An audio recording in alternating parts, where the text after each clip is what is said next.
اس روایت کو میں بیان کروں، یہ بدایہ و نہایہ کے اندر بھی ہے، حافظ ابن کثیر رحمہ اللہ نے بیان کیا اس کو، سنن کبریٰ بیہقی کے اندر بھی ہے، امام بیہقی رحمہ اللہ نے اس روایت کو ذکر کیا ہے۔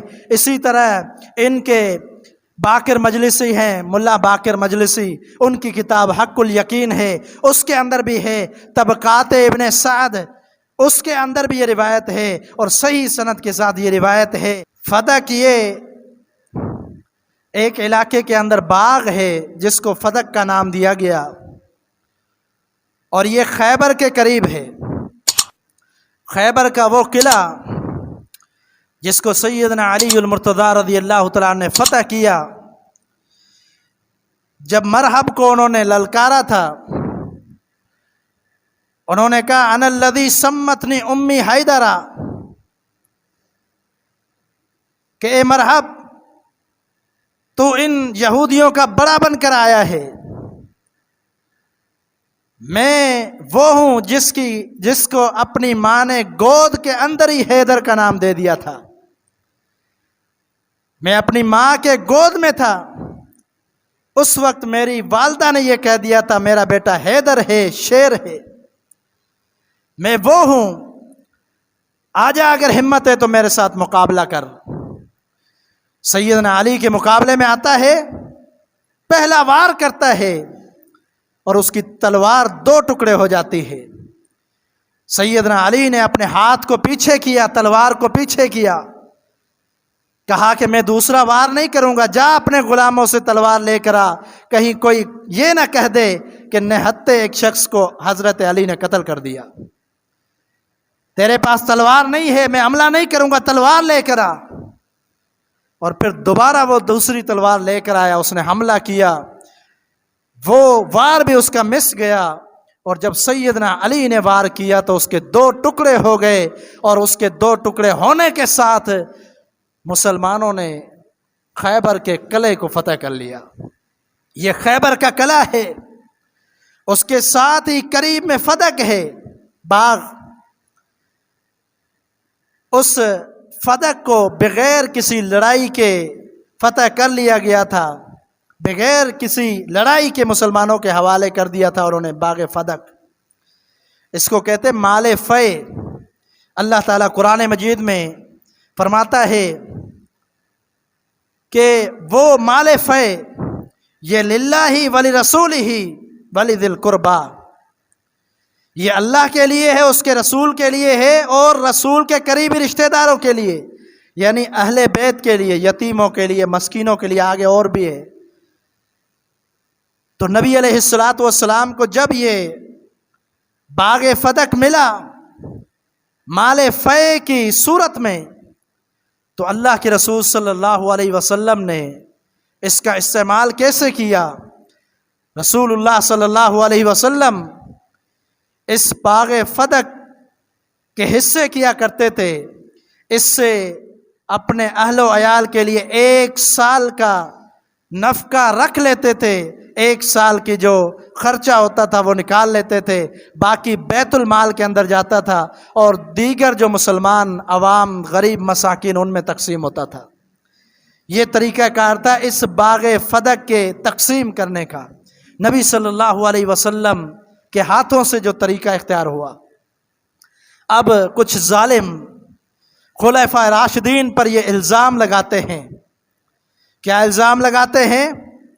کہ نعوذ باللہ انہوں نے کھا لیا، انہوں نے غصب کر لیا، اور یہ حق تھا سیدہ فاطمہ کا، ان کو یہ حق نہیں دیا اور اپنی ملکیت میں لے گئے اور کھا گئے، نعوذ باللہ۔ یہ تینوں خلفاء پر الزام تراشی کی جاتی ہے، سیدنا ابوبکر، سیدنا عمر، سیدنا عثمان، آگے سیدنا علی کا بھی تذکرہ آتا ہے، لیکن جو محبت علی کا دم بھرتے ہیں وہ لوگ ان تینوں خلفاء پر یہ الزام تراشی کرتے ہیں کہ انہوں نے باغ فدق کھا لیا۔ اب دلائل کی روشنی میں آپ کے سامنے یہ بات رکھنا چاہوں گا کہ سیدنا ابوبکر نے یہ معاملہ کیسے چلایا، سیدنا عمر نے یہ معاملہ کیسے چلایا، سیدنا عثمان نے یہ معاملہ کیسے چلایا، حتیٰ کہ سیدنا علی نے یہ معاملہ کیسے چلایا۔ چاروں خلفاء کے دور میں اس باغ کے ساتھ کیا ہوا، کیسے ہوا؟ نبی علیہ الصلوۃ والسلام کی وفات ہوتی ہے، آپ صلی اللہ علیہ وسلم دنیا سے رحلت فرما گئے۔ آپ کے جانے کے بعد چند دنوں کے بعد سیدہ فاطمہ رضی اللہ تعالی عنہا کو یہ خیال آیا، اور صرف سیدہ فاطمہ کو نہیں بلکہ یہ خیال نبی علیہ الصلوۃ والسلام کی ازواج کو بھی آیا، اور یہی خیال سیدنا عباس رضی اللہ تعالیٰ عنہ کو بھی آیا جو نبی علیہ الصلوۃ والسلام کے چچا ہیں، اور یہی خیال سیدنا علی المرتضیٰ کو بھی آیا۔ یہ بات آگے ہوتی ہے، اس سے پہلے یہ بات کریں کہ سیدنا ابو بکر کے پاس یہ مقدمہ پہنچتا ہے۔ حدیث کے الفاظ ہیں، دو قسم کے الفاظ ہیں۔ ایک یہ ہے کہ نبی علیہ الصلوۃ والسلام کی وفات کے بعد جب یہ باغ فدق سیدنا ابو بکر صدیق رضی اللہ تعالیٰ عنہ کے کنٹرول میں آیا، یعنی ان کی زیر کفالت آیا، زیر خلافت آیا، جب وہ خلیفہ بنے تو ان کے پاس اختیار تھا کہ اس کو کیسے خرچ کرنا ہے۔ تو سیدنا عباس رضی اللہ تعالیٰ عنہ اور سیدہ فاطمہ رضی اللہ تعالیٰ عنہ یہ دونوں سیدنا عمر رضی اللہ تعالیٰ عنہ کے پاس آئے۔ ایک روایت کے یہ الفاظ ہیں، اور دوسری روایت کے الفاظ کیا ہیں کہ سیدہ فاطمہ رضی اللہ تعالی عنہا ارسلت بھی، انہوں نے ایک خط لکھا، ایک پیغام بھیجا کسی کے ذریعے سیدنا ابو بکر صدیق کے پاس کہ ہم یہ مطالبہ کرتے ہیں کہ نبی علیہ الصلوۃ والسلام کی یہ جو میراث ہے وہ ہمارے حوالے کی جائے۔ یہ مطالبہ سیدہ فاطمہ نے کیا، اور بعض لوگ یہاں تک کہتے ہیں کہ نعوذ باللہ سیدہ فاطمہ رضی اللہ تعالی عنہا وہ مطالبہ کرنے کے لیے گئیں اور وہاں کافی دیر تک کھڑی رہی، ان کو کوئی جواب نہیں ملا۔ یہ بھی بات کی جاتی ہے، لیکن جتنی بھی اس طرح کی باتیں ہیں من گھڑت ہیں، ضعیف روایتیں، موضوع روایت، اپنی بنائی ہوئی باتیں ہیں، جو صحیح ترین صحیح بخاری کی روایت ہے اس کو میں نے آپ کے سامنے بیان کیا کہ گئے، بات بھی ہوئی ہے وہاں۔ جب سیدنا ابو بکر صدیق رضی اللہ تعالیٰ عنہ کے سامنے مطالبہ رکھا گیا، سیدنا ابو بکر صدیق رضی اللہ تعالیٰ عنہ نے کیا جواب دیا؟ انہوں نے جواب دیا کہ نبی علیہ الصلوۃ والسلام کا فرمان ہے، میرے سامنے اللہ کے رسول صلی اللہ علیہ وسلم کا فرمان ہے۔ آپ علیہ الصلوۃ والسلام نے فرمایا کہ ہم انبیاء کی جماعت ہیں، ہم انبیاء کی جماعت ہیں، لا نورث ولا نورث ما ترکناہ صدقۃ۔ نبی علیہ الصلوۃ والسلام کی یہ حدیث پیش کی سیدنا ابو بکر صدیق نے کہ جب انبیاء دنیا سے چلے جائیں ان کی میراث وہ صدقہ ہو جاتی ہے، کسی رشتہ دار کو میراث نہیں ملا کرتی۔ انبیاء کی یہ روایت ہے، اللہ کی طرف سے یہ فیصلہ ہے، کوئی وارث اس کے نہیں بنتے میراث کے، بلکہ وہ صدقہ ہو جاتی ہیں۔ یہ سیدنا ابو بکر صدیق رضی اللہ تعالیٰ نے حدیث پیش کی۔ آپ یہ کہیں گے یا اعتراض کرنے والے یہ اعتراض کریں گے کہ سیدنا ابو بکر نے یہ بات کی ہے، اور نعوذ باللہ یہ بھی کہتے ہیں کہ انہوں نے تو اپنے دفاع میں کی کیونکہ انہوں نے نہیں دینا تھا، حالانکہ یہ روایت سیدنا ابو بکر سے نہیں بلکہ صحیح بخاری کے اندر سیدنا ابو ہریرہ رضی اللہ تعالیٰ عنہ سے بھی مروی ہے۔ صحابی رسول ابو ہریرہ رضی اللہ تعالیٰ عنہ یہی روایت بیان کرتے ہیں، اور اسی دوران سیدنا ابو بکر صدیق رضی اللہ تعالیٰ عنہ کو ازواج مطہرات سے بھی، کچھ ازواج مطہرات کا بھی یہ مطالبہ تھا نبی صلی اللہ علیہ وسلم کی بیویوں کا کہ ہمیں میراث دی جائے۔ انہوں نے یہ چاہا کہ ہم نمائندہ بنائیں سیدنا عثمان بن عفان کو، ان کو بھیجتے ہیں سیدنا ابو بکر صدیق کے پاس تاکہ ہمیں جائیداد میں سے حصہ دیا جائے، لیکن اس وقت سیدہ عائشہ صدیقہ رضی اللہ تعالی عنہا نے حدیث بیان کی، حدیث پڑھتی ہیں الیس قد قال رسول اللہ صلی اللہ علیہ وسلم ما ترکنا فہو صدقۃ، صحیح مسلم کی حدیث ہے۔ ازواج مطہرات سے کہتی ہیں کیا نبی صلی اللہ علیہ وسلم نے یہ نہیں فرمایا تھا، کیا نبی صلی اللہ علیہ وسلم نے یہ نہیں فرمایا تھا ما ترکنا فہو صدقۃ، جو میں چھوڑ جاؤں، جو ہم انبیاء چھوڑ جائیں وہ صدقہ ہو جاتا ہے، وہ میراث نہیں ہوتی۔ سید عائشہ نے یہ حدیث پڑھ کر سنائی. جب یہ حدیث سنائی تو انہوں نے اپنا مطالبہ واپسی لے لیا. ازواج مطہرات نے کہا ہم مطالبات نہیں کریں گے کیونکہ یہ نبی صلی اللہ علیہ وسلم کا فیصلہ ہے، ہم اسی پر راضی ہیں. تو سیدہ فاطمہ نے جب یہ بات کی تو روایات کے اندر، روایات تو بہت ہیں لیکن میں آپ کو وہ روایت سناتا ہوں کہ جس روایت کو اہل تشیع حضرات کے بڑے بڑے علماء نے بھی بیان کیا اپنی کتابوں کے اندر، اور اہل سنت کی کتابوں کے اندر بھی ہے. اس روایت کو میں بیان کروں، یہ بدایہ و نہایہ کے اندر بھی ہے. حافظ ابن کثیر رحمہ اللہ نے بیان کیا اس کو. سنن کبریٰ بیہقی کے اندر بھی ہے. امام بیہقی رحمہ اللہ نے اس روایت کو ذکر کیا ہے. اسی طرح ان کے باقر مجلسی ہیں، ملا باقر مجلسی، ان کی کتاب حق الیقین ہے، اس کے اندر بھی ہے. طبقات ابن سعد، اس کے اندر بھی یہ روایت ہے اور صحیح سند کے ساتھ یہ روایت ہے کہ کیا ہوا. وہ کہتے ہیں کہ سیدہ فاطمہ رضی اللہ تعالی عنہا نے جب مطالبہ کیا تو سیدنا ابوبکر صدیق رضی اللہ تعالیٰ نے یہ کہا کہ میری بیٹی کے الفاظ کہا آپ نبی صلی اللہ علیہ وسلم کی بیٹی ہیں اور میں بھی آپ کو اپنی بیٹی کہتا ہوں. اور پھر کہا کہ اگر آپ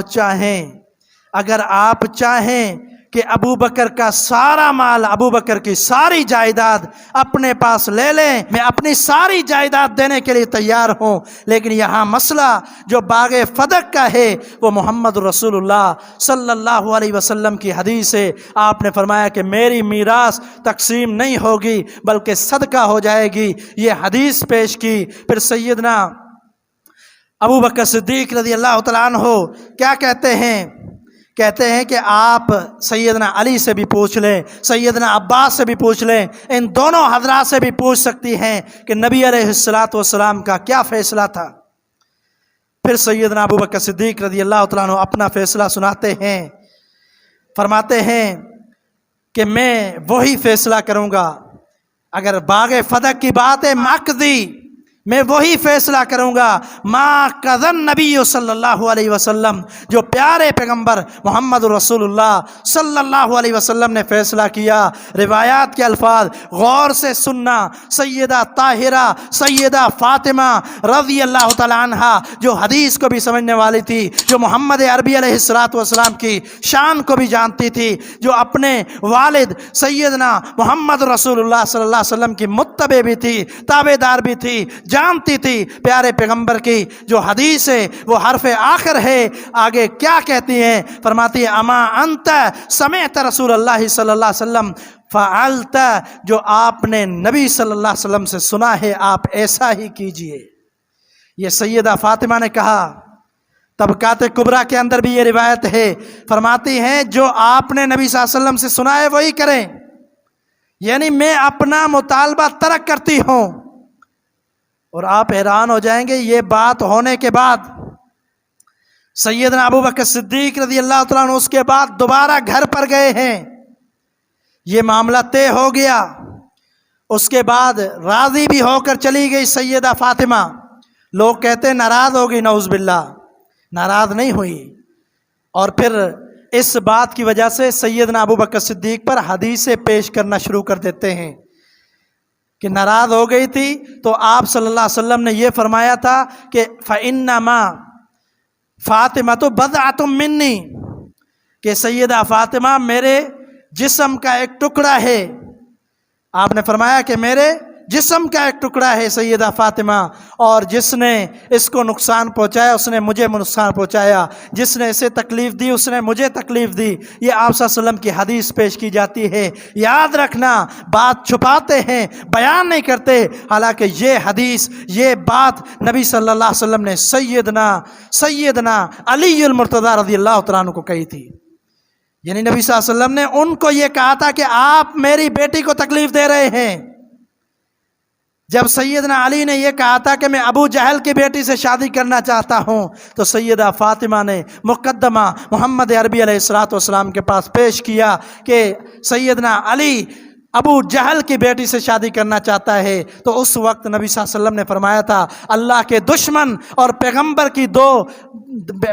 کی بیٹی دونوں ایک گھر میں ایک نکاح میں جمع نہیں ہو سکتی۔ اس وقت آپ نے فرمایا جس نے میری بیٹی کو تکلیف دی اس نے مجھے تکلیف دی۔ تو یہ الفاظ تو سیدنا علی کے بارے میں ہیں، اور یہ الفاظ پیش کیے جاتے سیدنا ابو بکر کے بارے میں، حالانکہ کوئی ناراضگی نہیں تھی۔ یہ بنائی ہوئی کہانیاں ہیں، افسانے ہیں، ایسی کوئی بات نہیں تھی۔ اس کے باوجود سیدنا ابو بکر گھر پر گئے ہیں، وہاں گئے، سیدنا علی باہر آئے، کہا کہ علی میں پردے میں فاطمہ سے کچھ بات کرنا چاہتا ہوں۔ جب سیدنا علی نے اجازت دے دی تو سیدنا علی نے جب اجازت لی تو سیدہ فاطمہ نے اجازت دے دی، کہا کہ ابو بکر کو گھر بلا لیں۔ ابو بکر گھر میں آئے ہیں، بات ہوتی ہے، سیدہ فاطمہ رضی اللہ تعالیٰ عنہا سے بات کرتے ہیں۔ بات کرنے کے بعد یہ مسئلہ بتانے کے بعد وہ کہتے ہیں واللہ ما ترکت دارا والمال والاہل والعشیرت الا ابتغاء مرضات اللہ ومرضات رسول اللہ ومرضات اہل البیت۔ اللہ کی قسم میں نے چھوڑ دیا اپنے گھر کو، اپنے مال کو، اپنے اہل و عیال کو، اپنے قریبی رشتہ داروں کو، کس کے لیے؟ اللہ کی رضا کے لیے، پیارے رسول کی رضا کے لیے، اور اہل بیت کی رضا کے لیے۔ یعنی یہ سب میں نے چھوڑ دیے رسول اللہ کی محبت میں، دین کی محبت میں۔ یعنی ان کو ذرہ برابر بھی دنیا سے کوئی لگاؤ اور محبت نہیں تھی۔ سیدہ فاطمہ فرماتی ہیں، حدیث کے الفاظ ہیں حتیٰ رضیت، سنن کبریٰ بیہقی کی حدیث ہے، حتیٰ رضیت، سیدہ فاطمہ راضی ہو گئی، یعنی یہ مان چکی تھی کہ یہ جو باغ فدق ہے وہ مجھے نہیں چاہیے، میں اس کا مطالبہ نہیں کرتی، کیونکہ نبی صلی اللہ علیہ وسلم نے اس کو صدقہ کر دیا۔ یعنی گھر پر گئے ہیں وضاحت کرنے کے لیے، تو معلوم ہوا کہ سیدنا ابو بکر صدیق رضی اللہ تعالیٰ عنہ کا یہ فیصلہ سنت رسول صلی اللہ علیہ وسلم کے مطابق تھا، کوئی انہوں نے غصب نہیں کیا۔ جو بدبخت کہتے ہیں کہ سیدنا ابو بکر نے غصب کیا ہے یہ مال، ان سے ذرا پوچھو باغ فدق ہے کتنا؟ باغ فدق ہے کتنا؟ اس کے اندر ٹوٹل 13 درخت ہیں کھجور کے، جو 11 لاکھ مربع میل کا حکمران ہو، کیا صرف 11 کھجوروں پر قبضہ کرنے کے لیے اتنا بڑا مسئلہ کھڑا کر دے گا؟ نعوذ باللہ، یہ صرف الزام ہے۔ سیدنا ابو بکر تو وہ ہیں جب سیدہ عائشہ کی شادی ہو رہی ہے، نبی علیہ الصلوۃ والسلام سے 500 درہم اپنی جیب سے ادا کیے حق مہر کے، کہا مجھے شرم آتی ہے کہ محمد صلی اللہ علیہ وسلم اپنے پیسے دیں، میری بیٹی کے حق مہر میں اپنی طرف سے درہم پیش کیے ہیں، 2 اونٹنیاں ہجرت کے موقع پر اپنی طرف سے پیش کیے ہیں۔ جب مال دینے کی باری آتی ہے، گھر کا پورا مال جہاد کے لیے لے کر آئے ہیں، ان پر کیا شک کیا جا سکتا ہے؟ نعوذ باللہ، جن کو کوئی مال سے محبت نہیں تھی۔ تو یہ فیصلہ صرف نبی صلی اللہ علیہ وسلم کی سنت کی بقا کے لیے تھا، انہوں نے یہ فیصلہ جاری کیا۔